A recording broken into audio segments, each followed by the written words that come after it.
How do we potentially handicap ourselves by having access to all our senses? What potential are we possibly not unlocking?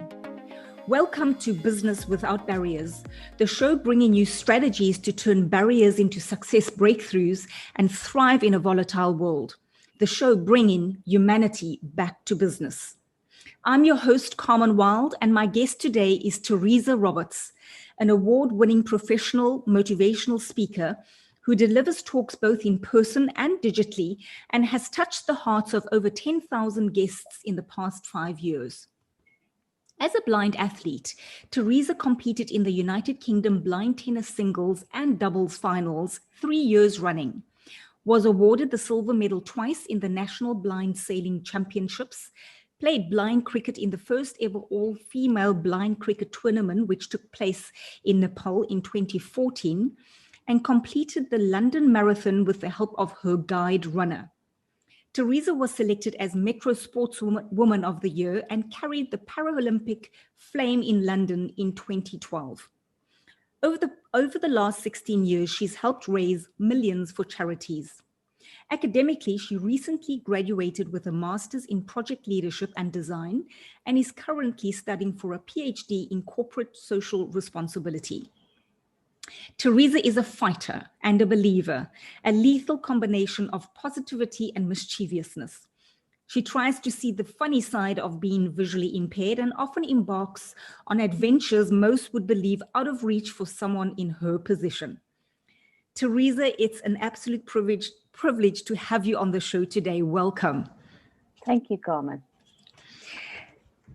So, if a dog is regarded as a man's best friend, how would you describe your guide dog? Guide dog, when I call it my four-legged miracle. and to call a guide dog a miracle is not over exaggerating at all. You'll find that a lot of guide dog owners would agree. It makes a really, really big change in your life. When people just on the surface, they can understand that the guide dog will guide you so you don't step into a dangerous road, you don't cross when it's not safe, or help you so that you don't step into walk into building works or things like that. So there's the safety aspect, but there's a lot more about it. To give you an example, most guide dog owners, when we don't have a dog, we use a cane, the white cane. But when you use a white cane, you can imagine you have to touch something before you know it's there. So you need to touch every obstacle and then navigate around it. This takes a lot of concentration. It takes the joy out of walking your journey from A to B. And by the time you get to your destination, mentally, you are so tired because of all the concentration. However, if you walk with a dog, they look out for everything. And 90% of the time, you are not aware of obstacles. You don't need to be. So the result is you relax, you enjoy, and instead of being tired when you get to your destination, you are revived because you had a lovely walk. And that's one small example of how it impacts on your life. Ah, fantastic. A four-legged miracle with you to aid you. How beautiful. So I'd love you to give us some context. So give us a glimpse of life through your eyes. So the extent of your visual impairment and more so the challenges in any given day for you. Like, how do you go about doing business? How did you write a book? How do you even write emails? So give us what it is that you go through on a daily basis. I think we are very fortunate that technology are on our side. So if we first look at the whole thing of doing business, of writing emails or writing a book, there are so many tools you can use. You can use magnifiers, which I use a lot. You see, in my life, size does matter. And so you can also use what's called voiceover. It's it reads everything on your screen. So I have friends who have complete sight loss, and they would use the GPS, do shopping on internet, everything, and the screen is not turned on because they're using a voiceover. A lot of products now have it already built in. Apple has always been a forerunner of this. They've always had this accessibility. But it means I can do basically what anyone else is doing. If I have a meeting, I record it because I can't read my own handwriting. And that's due to the fact, A, that I can't see well, and B, that I've got terrible handwriting. But there's always a way. If you are not able to do something, then you find another way. I actually have a quote tattooed on my shoulder that says, I'll either find a way or I'll make one. Oh, fantastic. And that's how you need to view it. On other bits, practically, sometimes life can get difficult when you walk in crowds, and people, especially people who walk and look at their phone while they walk. So you can imagine in a busy London street or something like that. But I have learned that when I walk, I make a stiff shoulder. This is something that I learned from playing rugby with my brothers. And it's not quite legal in rugby anymore. But the stiff shoulder that you make is, I can sometimes see someone is walking towards me, but I don't have depth perception, so I don't know how far they are. So I make a stiff shoulder, and when they walk into it, they bounce off instead of me bouncing off. So I guess I'm a bit of a menace when I walk with a cane. So the tips and the tricks that makes life a little easier for you.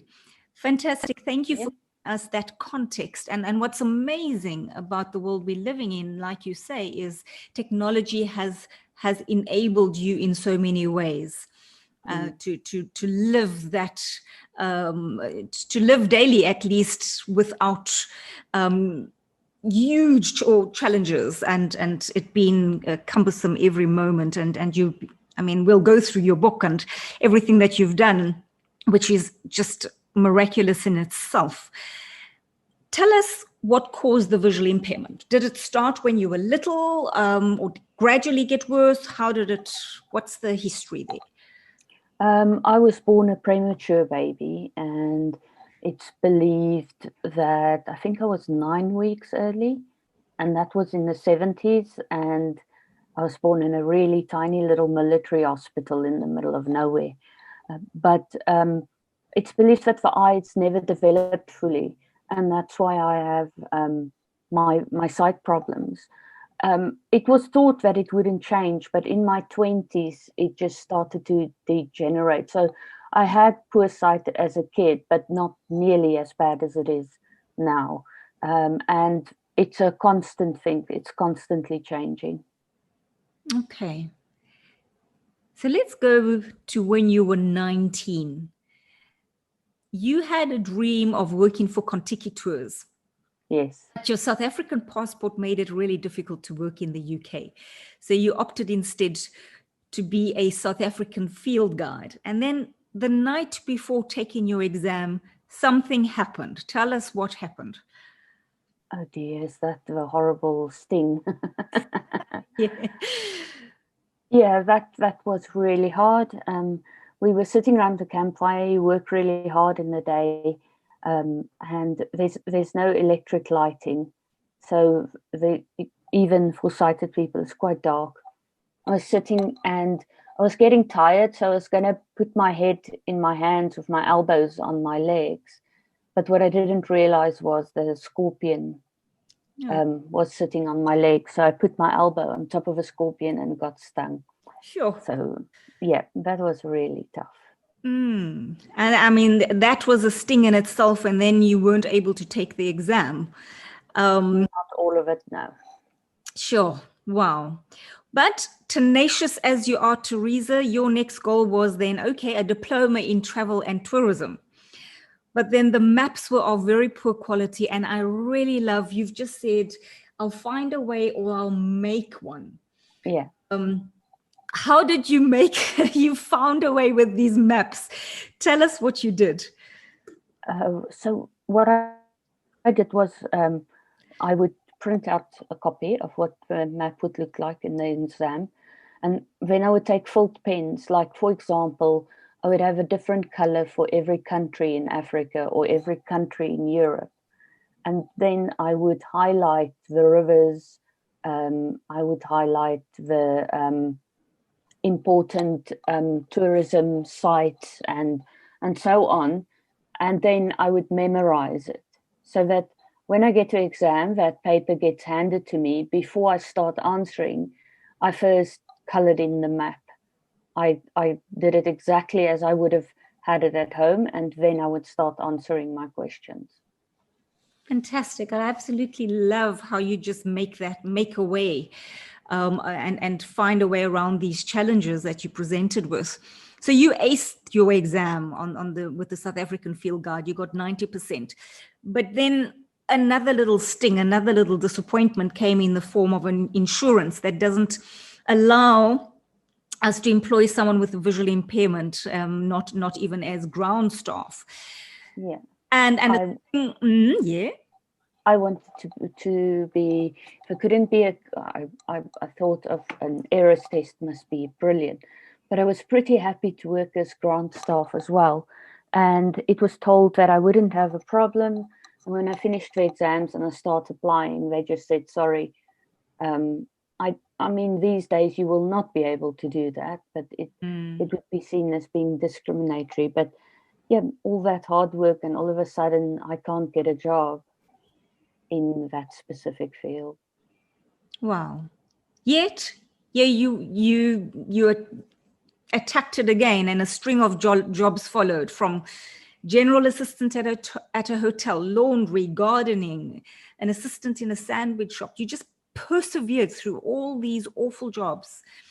And then you finally got a job at Contiki as a temp administrator. So it kind of came full circle finally through all these stings. You finally get that job. What was the invaluable lesson for you from all of this, that absolute perseverance to finally get what you were looking to get? That is to have a very clear picture of what you want and then start working towards it. And the more, they say, if the why is strong enough, the how becomes easy. So the more you want it, the easier it would be to keep on fighting for it. Wow. And I mean, so when you finally got into Contiki, how did you feel when you finally got there? Because I don't know if the temp administrator was a role you wanted, but you were just so happy that it was Contiki. That was the goal. How did you finally feel getting there? It was absolutely awesome, because I thought of becoming a Contiki tour guide. Obviously, I can't because I don't have the right passport. But the temp job I had was actually within the operations department. So all the paperwork for each tour and liaising with the tour guides, the drivers, the different activities, it was like I was there. I was very much involved with the actual running of the tours, and that was amazing. I loved it. Wonderful. Tell us about what inspired your athletic journey. I mean, that's a whole different journey on its own. Yes. I grew up with two brothers, and that meant playing a lot of cricket and rugby. My brothers are fully sighted, and there was never any special treatment because of my sight. But I really enjoyed it, and I really participate. But then in my early 20s, when my sight deteriorated even more, it became difficult. At that time, it was the first time I had to start using a cane. And one of your biggest issues with a challenge like this is your independence. For me, my independence is everything. And instead of being able to do things anymore, I had to ask people whether I wanted to go to Paris or to a corner shop around the house, or I would have to ask someone to help. And I hated that. So even day-to-day things where I lived, there wasn't public transport. So somebody had to take me to work, somebody had to take me to the shops. So I wasn't going to ask them to take me to cricket practice or take me anywhere because I've already asked enough. And what happened was I became a very frustrated spectator on the couch at home. But when I got my guide dog, it all changes, because all of a sudden I was able to do things that I didn't need to ask anymore. And because I wasn't asking anymore, I was able to pursue the things I wanted to do. And one of them was sport. It was really scary. In fact, every different sport that I tried, the first few times is quite scary, but it is really, really awesome. And I always wanted to be part of a team, which I did on several occasions, especially with cricket, with blind cricket. So yeah, it's still a journey. Still, when there's time between my studies, I still like to play several types of sport. And talking about several types of sport, most people don't even compete in one type of sport. What is your secret to being able to compete in so many different things? It's tennis, cricket, sailing, running. How do you do that, all with a visual impairment? Well, all of them are obviously adapted. So it's almost when you participate in something like that, that's specifically set up for people with visual impairment, it feels like it cancels out your visual impairment. Because everybody around you has the same problem. All of a sudden, it's not really an issue anymore. It's just natural. So if you play different types of sport, you can concentrate on yourself, just getting better, and not being worried that everyone sees a lot more than you and that you're a few steps behind. So when I moved to London, I then decided I wanted to try the different types of sports, and there were so many, and I just went for everything I could. I love your attitude. You've got, I mean, you see time as a valued resource. So how do you juggle all these things? I mean, you're a motivational speaker, you study, you're studying, you do your sport, you wrote a book. How do you juggle all these things? I think the way we should view time is that is our most precious resource, because money you can always make, and different things that you can do and buy, but you can't get time back. And it doesn't matter where we are, we all get the same amount. And so people who are extremely successful have exactly the same amount of time as anybody else. So it's just how they use that time. For me, one of the most important things was to surround myself with people that would encourage me to do the things I want to do. And I take it as far even as saying, these days, thanks to technology, you can have a lunch date with Richard Branson whenever you want. You can have a class from Zig Ziglar or Brian Tracy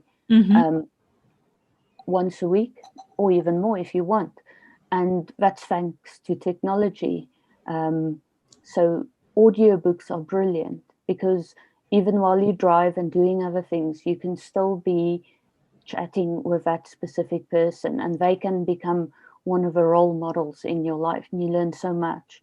But that's just being very astute with your time, and making the most of every second, I guess.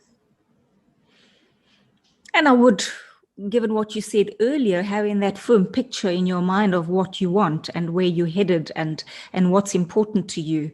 And it sounds to me like you've always got that goal that you're chasing after. Yeah, definitely. Do you think that, or let me put it in a different way, what benefit do you think your visual impairment has given you that you may not have had without it? It's brought up my stubbornness, that's for sure.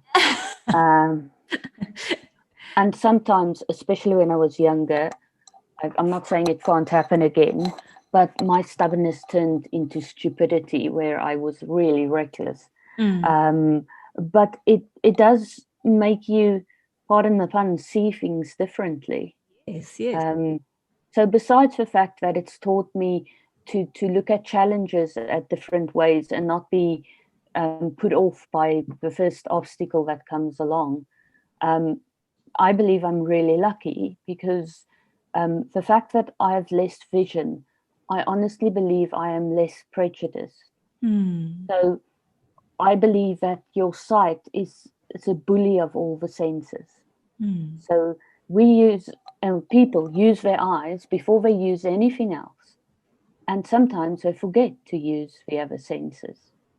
And over time, because of all the things we've been fed through media and just the world around us, we build up prejudice. So before we even speak to people, when we look at them, we already made up our minds about them. And the danger in that is not giving someone a chance who actually has really something special to give, just because of what you've seen. It's quite interesting. There was a research paper that I read once that a professor did, and was all about why are we so prejudiced? Why do we make up our minds within seconds of meeting someone? And it went back to the stage when we were, when we were primitive people, and if a bear should appear, a caveman wouldn't think, oh, I wonder if he's vegetarian, or maybe he's already eaten, so I'll be fine. No, it's bear equals run. So for survival, people needed to react within a second. And we have kept that way of living. We still make up our minds within a second, but we're not threatened anymore. But because it's an ingrained thing, to not be prejudiced is not something that comes naturally. It's something you literally have to work on. And I think that's what people say, no, I'm not prejudiced. Actually, yes, we all are. And if you're not alert to it, you won't know how much you're missing. Wow, what a deep, powerful insight. So you not being prejudiced then has actually taken you out of that survival reaction into almost expanding so much for you, because you come from a neutral perspective. Yes. Open. And how would you say, I love this concept of prejudice, because it impacts us in so many different ways in society, and it gets us into the kind of challenges, so many challenges we experience in society is rooted in prejudice. What would you say in your life, what has your life been then? What has it opened up for you by being less prejudiced? I think I get to know people before I get too judgmental. And I guess it's not always easy, because when I walk into a room, even though I know people, I can't tell them apart, especially if there's light behind their backs and so on. But it also means that I treat people the same. I obviously have had experiences in life where people have treated me differently because of my sight problem. Obviously, that's a different kind of prejudice. So I know what it feels like. So combining the fact that I actually don't use my sight to make my first opinions with the fact that I know what it feels like to be sidelined for a reason that you shouldn't be sidelined for. I think I tend to give people a chance as far as possible. And that always comes off because you get to know the real person, and they get to know that you are accepting them exactly as they are. Amazing place to come from. And I'm sure it has reciprocal benefits down the line with those relationships. Yeah. Let's talk about your book, Blind, Broken, Brilliant, and with its own theme song, Hold On. It provides a glimpse of how you've turned your scars into stars and barriers into stepping stones. And how you've turned your challenges, or your challenges have become your wings. When you wrote that book, what was the most important message that you wanted to get through to those reading it? I think, and it's especially valid now, that you are never going to have a life where there are no challenges. You're never going to have a life where there's no heartache. But it doesn't mean you can't you can't have a fruitful, successful life. It certainly doesn't mean that you can't have your dreams and go after them. And I think the big message I have for people is you might feel like you're just ordinary, and you're not the next Steve Jobs, or you're not Bill Gates or so on. But actually, we don't need another one of them. We need you. But you can do it. It doesn't matter where you are. It doesn't matter what country you live in. It doesn't matter how old you are. It doesn't matter what abilities you have or what disabilities. I honestly believe we all have disabilities. I'm just fortunate because mine is quite easy to figure out. For a lot of people, they still need to figure out what that disability is. And it can be anything. So it's always possible to dream, always. And it's always possible to turn it into reality. Beautiful. So you say that your biggest challenge actually did not come from your visual impairment. No. Tell us what your biggest challenge has been. I have severe mental health issues that I need to manage every day. And anybody that has that, and so many people do have those challenges, will understand that no day is easy and no day is the same, and you have to cope with it.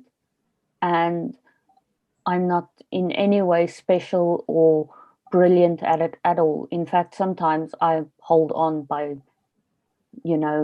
just sheer tip of my fingers. And again, it's to say to people, even when that is there, you can still, you can fight it. You can fight it with the right support and so on. It doesn't make you less a person at all.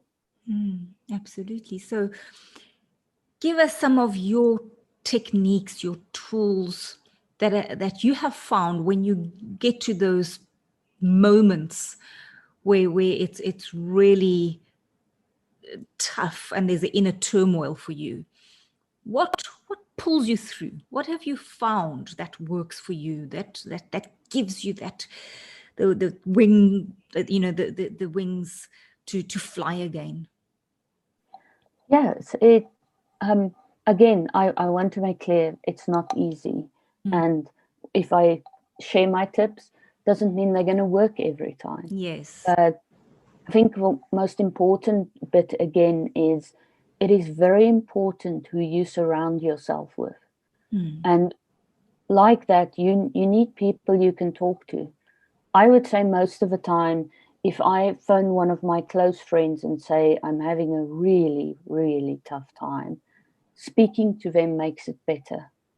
It's not always a cure, but it is very, very powerful. And then one thing I have found is, although they are not trained to do so, a guide dog or any kind of companionship like that does make a huge, huge difference. It's just that unconditional love that's always there, and I recommend it for anyone. That makes a huge, huge difference. And then what I'm trying to do at the moment is getting myself educated on how to train my own thought patterns, so that it is possible for me to find a way out of that deep hole that you sometimes get into by training my mind. It won't, as I say, it won't always disappear, but being mindful, being in the moment is something I'm learning. And probably the biggest lesson I had to learn is to be kind to myself. Yes. I was at a workshop once about time management, and I thought, not blowing my own horn, but I time manage really well. I get a lot done. So I'm, probably not going to learn anything new. And they did a quiz that asked you several questions of, how you prioritize things and so on. And I thought mine looked brilliant. And then I found out that I was one of the people who made the biggest mistake. And that is that the most important thing that should be at the top of the list was at the bottom, and that was me. So self-care is so important, and I've never viewed it that way. Always, everything else comes first, and then if there's a little bit of time left, we can do something for us. But it should be the other way around. It should really be the other way around. Thank you for that. And what I find astounding is we all have those days. We all have those moments. We're being perfectly human is to have those moments. All becomes too much. And yes, you most certainly probably are too hard on yourself, because when you have a look, and you saying you're studying mind techniques, and yes, we can get better at all things, yet you already have incredible mind power to have just accomplished and pushed yourself. I mean, just the challenges that you went through with the string of jobs and that ferocious determination, that in itself gives you that mind power, and it's a challenge constantly. And one of my quotes is, the greatest battle on the journey to success is the battle in our minds. Conquer this and you become unstoppable. And that's really what you're speaking to here. And you already have such an incredible mind. And what I love, which talks to your journey of constant learning, continuous learning, is always a different way or a better way, or how you can improve. So you see learning as a lifestyle. And so how has, for you, and you've already kind of answered that, how has continuous learning positively impacted your life and your career? It's quite funny, but the saying that the more you learn, the less you know. Yes. Whenever I learn, I always find out how little I know, which it doesn't sound that great, but actually, at first when I saw how little I knew, I was like, am I ever going to know what I need to know? But actually, if you turn it around and say, I still have so much to learn, that is so exciting. Yes. I wish I felt like this about studying when I was at school. Unfortunately not. But now I guess it's because I'm studying things I feel really passionate about. So it's always learning something new. And just like if your muscles don't get a lot of work, they are going to get lazy, and they're not going to perform as well as they used to. And the brain is just another muscle. So if you keep on, if I take a gap out of my studies for a month and I come back, it's quite hard. So keeping your brain going, getting used to reading books or listening to audiobooks that pushes your mind just a little bit further. That is not a bad thing at all. How far are you with your PhD? I'm about halfway. I'm very passionate about it because I've worked for charities for a long time. I'm looking at how corporate giving is done, and we're looking to develop a tool to measure it, so that a corporate can measure and then say, let's do next time, do it this and this way. Just like any project, you cannot have a project if it can't be measured. Yes. So you can look back and you can build on it, and you tend to get a lot more out of your resources. And the hope is that such a tool will help the corporate get more out of it, but the charities as well. What an amazing tool you're going to bring. It will certainly add enormous value to be able to measure that. Best wishes with that, and halfway already. That's incredible going. So right now, Theresa, in this year 2020, many people are facing terrifying changes given the state of the current economy. You've had a lifetime of constant change. And you also believe it's never too late to start building a dream, no matter where you're at.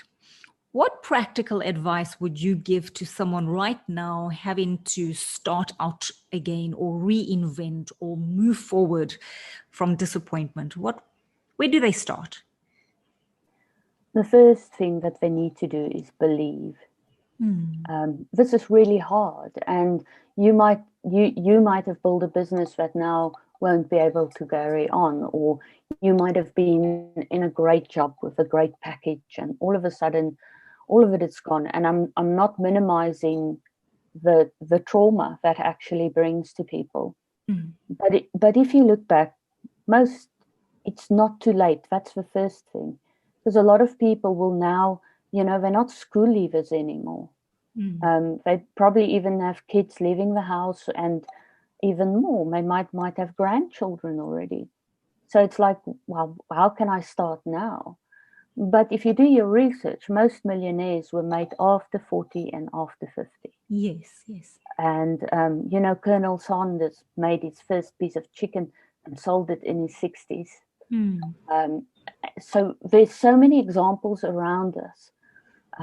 Also, yes, with what's happening with the economy because of COVID and all the other reasons, it's really, really hard. But where I see it, things are not disappearing, they are moving. So if you take, for example, if you had a company where people would have come into your shop to buy stuff, and now all of a sudden they're buying online. So the spending power has not disappeared, but it has moved. So you need to do, like I would call it, a resource audit. Basically look at what resources you have. But when you look at it, we always forget ourselves, because if you are already in your 40s, late 30s, 40s and onwards, you have a hell of a lot of experience, and you need to look at that and also look outside the box, think completely different, and just until you come up with ideas. There's just so many examples. I was taught about post-traumatic growth. Now, you know how you get post-traumatic stress? Yes. Well, you can get post-traumatic growth as well. So this might be a traumatic time for people, but as they say, necessity is the mother of all invention. Yes. And you often see in periods like this, new businesses start up, new ventures come along. People take different directions, even changing their career path much later in life. And I really believe that that's how we should see it. It is hard, but it's also a platform for new opportunities. Lovely. Growth past the trauma. I like that. And I love the resource audit as well, and really thinking beyond the year and the now, and doing it differently. Yeah, And a lot. Carry on. A lot of people would see a resource audit as how much money do I have in the bank, how many assets do I have, and so on. But it's so not. If you have a place where you can sit and work quietly at home, that is a resource. If you know, there's loads of little things that you need, and especially about yourself, because we don't see ourselves as a resource, but you are. So that perspective again that you're bringing, seeing it from a different perspective and putting all of that into the bag and seeing how full it actually is, rather than seeing it the glass half empty. Really nice. And believing. And again, I part of this would be then having that community around you, having a support base, talking with people. Yes. Maybe even expanding who you speak with, networking with different people that you may normally network with, to trigger those thoughts. And at the moment, we can't go to networking events, but networking events are coming to us. Yes. And I know everybody don't feel 100% relaxed and confident with online meetings. But you do get used to them, and they have benefits because you meet a lot of people. And sometimes, for example, you can combine two things. You can combine your self-development with the opportunity to network. So, for example, if you join a Toastmasters club, you're going to meet a lot of different people in your community. If maybe you want to put something back in the community, so but people can join a Rotary Club, which at the moment those things all happen online. Yes. And it's not difficult to join. In fact, I think it's almost become easier to join these things because people are definitely open to this. I'm having way more meetings with diverse people across the world than I've ever had. Yeah. Because it's all digital, and I'm finding people are even more willing than ever to meet digitally. So I'm getting my meetings happening faster than they would normally have had in a real-time situation. So there are upsides to this situation that we find ourselves in. Tell us about your most cherished success. What would you say that is?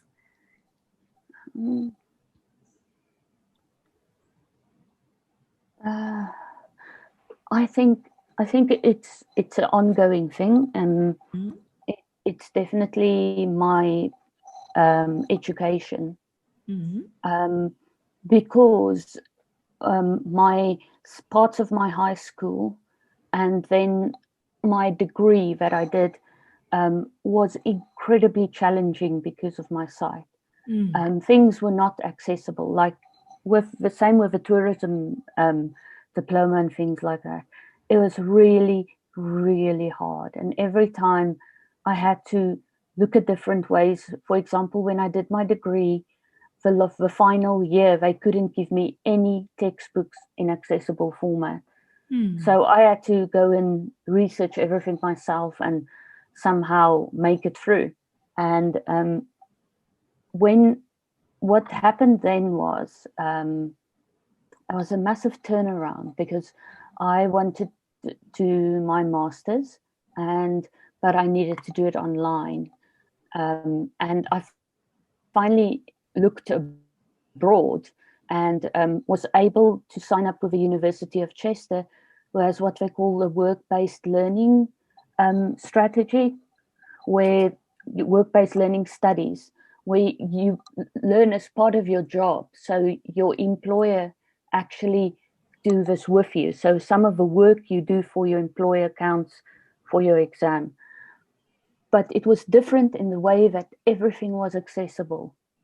I never had a problem with it. Was just unbelievable to just study and not taking those barriers away. Oh my goodness. And then after that, being offered a bursary was just the icing on the cake. The one thing that I've always struggled so much for, and now it's turned around and somebody's believing in me. It's yeah. So I still have to pinch myself some days. What an amazing story. Oh, that is most certainly a cherished success. And with your PhD, do you have is it accessible, everything to you right now? Yeah, everything. I use the whole library online, and the university has a department that looks after accessibility. And because some electronic books are not accessible, it just depends on the format. But I just send them an email and they send it back to me in the correct format. It's like, hello, it's so easy. So it's their support is incredible. They not only support for my sight disability, but their support in the way of helping me manage my mental health is also incredible. What university is that, Theresa? That's University of Chester. Chester. Wow. Yeah. Close to them. That is incredible. High five to them. Yeah, no, they are awesome. Bring that. Wow. If we look at where our world is right now, and you are someone that thinks about things deeply, what do you think we're not seeing? What do you think it is that if we were to open our eyes, we would be able to make this world a better place? Or what sense do you have that is? I think at the moment everybody's worried about jobs and economy and things like that, which is natural, and there is reason to worry. But I honestly think that we're missing something here, because I cannot talk for every country, but if you take a country like the UK, their job seekers have become more and more and more. I mean, the joblessness is at a great high. But for me, it's like, okay, so there are a lot of people out there with different skills that don't have a job. But why can't we use it while the economy gets back up? Why can't people be encouraged to volunteer those skills?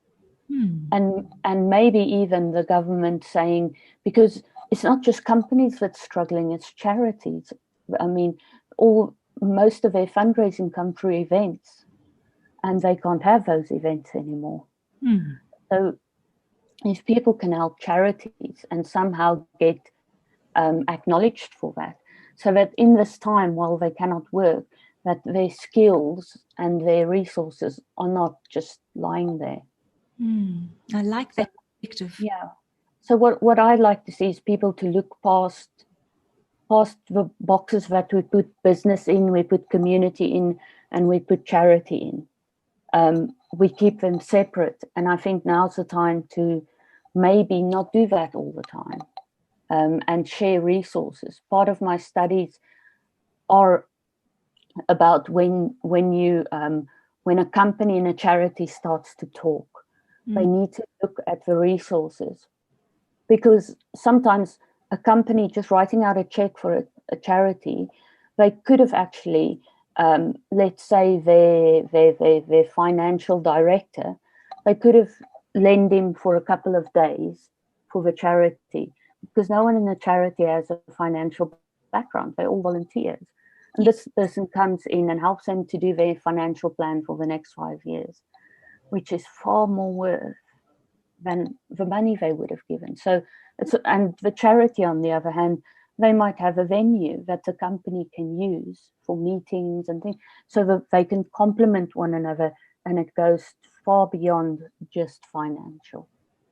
What a beautiful perspective of seeing how business and charity can work together, and bring the value that we're adding, like you said, through do a resource audit and see what we need. And what I also love about what you're saying there is, instead of people, because this would also help them break through the possible depressive energy you could go into if you're contributing your skills and your time rather than sitting worrying about the problem, and in the meantime adding value. You create an energy cycle where the value could come back or be reciprocated. I really love what you're saying, is really encouraging us as humans to give, rather than wait and hope, to make a difference by contributing ourselves as a resource. That's a wonderful perspective. Thank you. As the show is Business Without Barriers, what do you think it takes to start breaking down the barriers? Well, I have to be honest, when I think of barriers, I mostly think of quite literal barriers, because of working in the disability sector. Yeah. But for me, especially now that so many people might need to make changes, they might want to keep this in mind.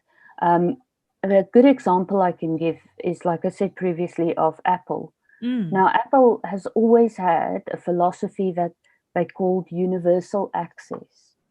So their products are all made accessible from the word go. So it doesn't matter whether you've got a disability or not, you're going to have an Apple iPhone that you work on for blind people, it can work for deaf people, it can work for people with no arms, everything is taken care of. So from the very start, when they plan to develop a product, that's already in there. It's almost like when an architect builds a building and then 2 years later they want to add a disability toilet or a ramp or yes. So when you design your product, when you design your service, design it with everybody in mind from the start. And it's not just about ethics and not being discriminatory and all of that. It says, I honestly believe what goes around will come around.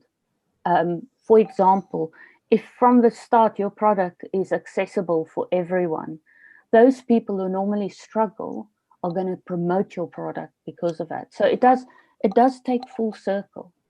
So yeah, I honestly believe that having that mindset from the word go in everything you do, it becomes habit after a while as well. And it's not just something you add on at the end.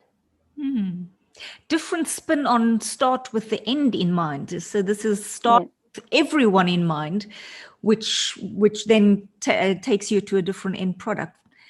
Really nice. I really like that perspective. How do you think you've, through all the experiences and the challenges you've been through, there was often you could stand back and question the humanity. I mean, I read some of your stories where you were just asking for a different way to be able to take the exam, or just it wasn't even big things that you were asking. How do you think our world, let's talk about business here. How would business be different if we were to bring humanity back into it or squarely into it? As I say, people tend to put businesses and organizations and community in separate boxes. But I think if you can bring the humanity aspect back into business, you're probably going to have a far greater positive impact on your community And that, in turn, is you cannot have a successful business in an unsuccessful community. So although you might not see it on your bottom line from day one, it will come around. It does.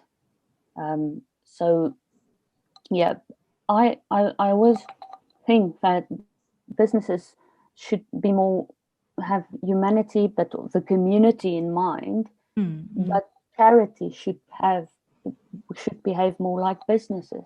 Yes. Because they do the opposite. They don't run like a business, they run to survive, and you can't do that. And yes, life is not just about making money, but frankly, as a charity, the more you have, the more good you're going to do. So you have to run like a business. And also charities and organizations also go through difficult economical times and so on. So the competition for supporters, to gain supporters, is great. And if you're not going to run with an entrepreneurial view, your charity won't last. Oh, I can't wait to see what you're going to bring to this world of charity and business.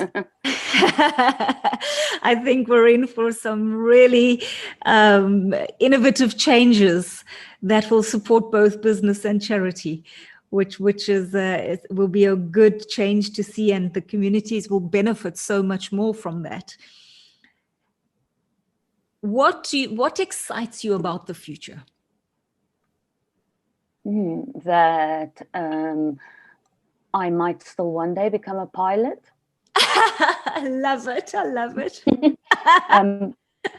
I actually believe there shouldn't be a problem. My only problem will be to get any passengers to go. I don't think I'll find any. But yeah, I think it's difficult these days, but because everybody's going through a difficult time. But I believe it's going to make us stronger and more resilient, and possibly more community focused, family focused. So yeah, I always see after challenging times there will be a time of growth. Yes. You that post-traumatic growth. Yeah. Really different spin on post-traumatic. It's something to really think about there. So if you had the opportunity to talk to everyone on our planet, what message would you love to share?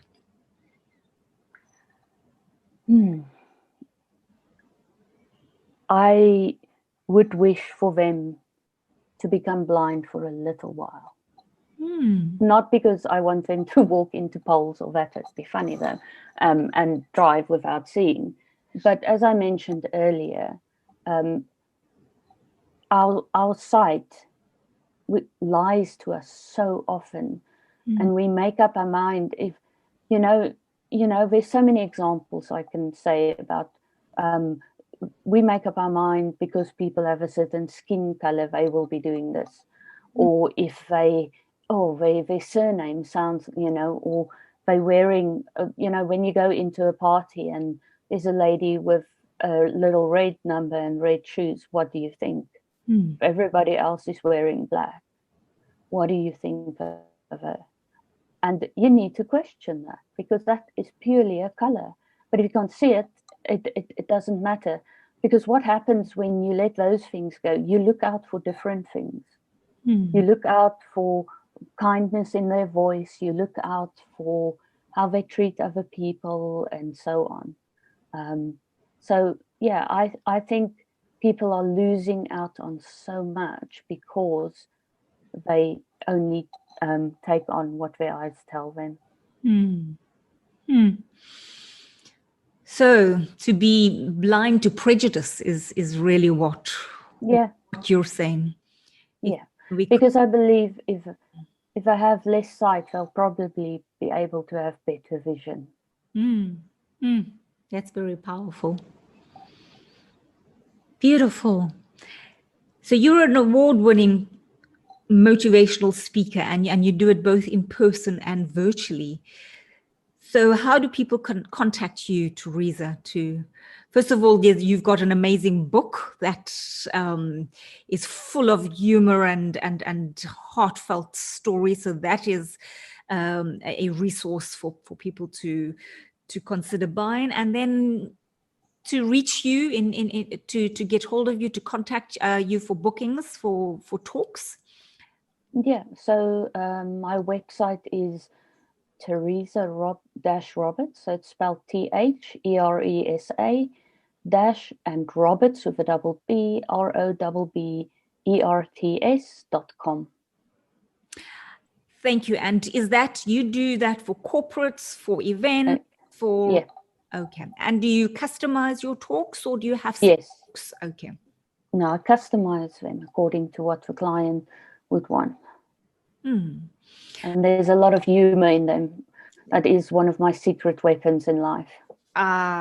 Wonderful, wonderful.